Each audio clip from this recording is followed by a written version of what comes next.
Some factories, shops and schools were closed because of a Muslim holiday. But perhaps the muted reaction reflects the conservative West Banker's view. Sadat's speech was a masterpiece.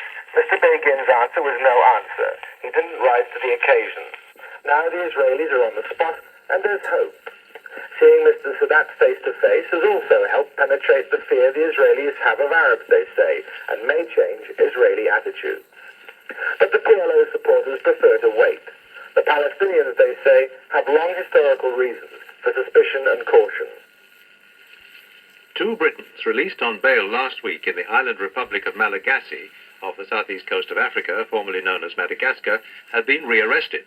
The two men, both from Kent, were salvaging a ship which had been damaged at sea when they were originally detained. They faced several charges, including not having work permits and the unlawful use of telecommunications equipment on board ship. There's no explanation about why they've been taken into custody again. At Stammheim prison in Stuttgart, where three members of the Baader-Meinhof gang are said to have committed suicide last month, more ammunition and a third pistol have been found.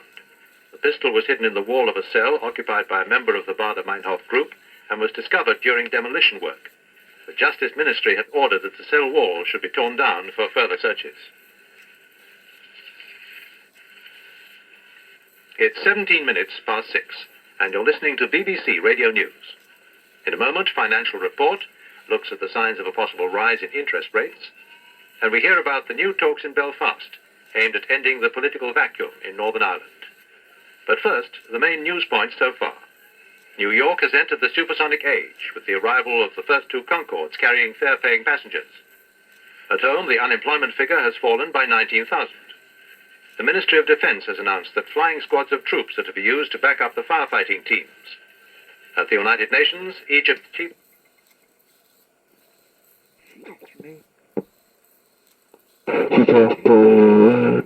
Me, maybe. She Popalula, me, maybe. She Popalula. She's my baby doll, my baby doll, my baby. Down in Louisiana, across New Orleans. Back up in the woods, mostly evergreens. Lives a cob cat made of apple wood. There's a country, Asked the girl what she wanted to be. She said, baby, can't you see? I want to be famous, star on the screen. But you can do something in between. Baby, you can drive my car. Yes, I'm gonna be a star. Baby, you can drive my car. And maybe I love you. Beep, beep, beep, beep, yeah. So that girl on prospects are good. She said, baby, it's understood. Waiting for peanuts is all very fine. But I can show you a better time. Baby, you can drive my car. Yes, I'm gonna be a star. Baby, you can drive my car. And maybe I love you. So that girl could start right away. She said, listen babe, I've something to say. I've got no car and it's breaking my heart. But I found a driver and that's a start. Baby, you can drive my car. Yes, I'm gonna be a star. Baby, you can drive my car. Maybe I love you. A beep, beep, beep, beep, yeah. A beep, beep, beep, beep, yeah. Beep, beep, beep, beep, yeah. In all, these aspects may well be corrected. But it will cost £60 million to replace the outside toilets, and more than 10 times that figure, £640 million, to do all the necessary improvements. So, will they be done? Well, according to Mrs. Shirley Williams, it may turn out that only one school in 10 is improved in any significant way, and the programme will be a long-term one at that. The Northern Ireland Secretary has completed 2 days of talks in Belfast aimed at ending the political vacuum in the province. Mr. Mason has been trying to find out what prospect there is of the various parties agreeing to some form of interim devolution, such as the establishment of elected authorities with limited powers, equivalent to the English county councils. Today, Mr. Mason met representatives of the Alliance Party and of the Reverend Ian Paisley's Democratic Unionist Party.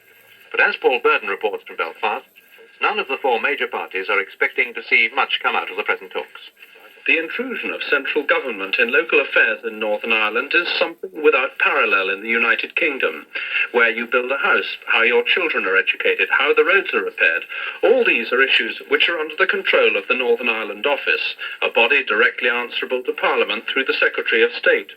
The question now placed before the local political leaders is, could there be a gradual transfer of this power back to a locally elected forum, and could that be the first step in the return of internal self-government for Northern Ireland? The question has dominated the talks of the past 2 days, even though Mr Mason hasn't so far specifically outlined any possible new form of local administration. Now, it's true that none of the major political parties here is happy with the way that all authority has gradually been transferred upwards. But they're as divided as ever over the old issue of how to restore power to a locally elected body and ensure that the wishes of the Catholic minority are respected by the loyalist majority. The SDLP, the party supported by the bulk of the Catholic community, would only agree to enter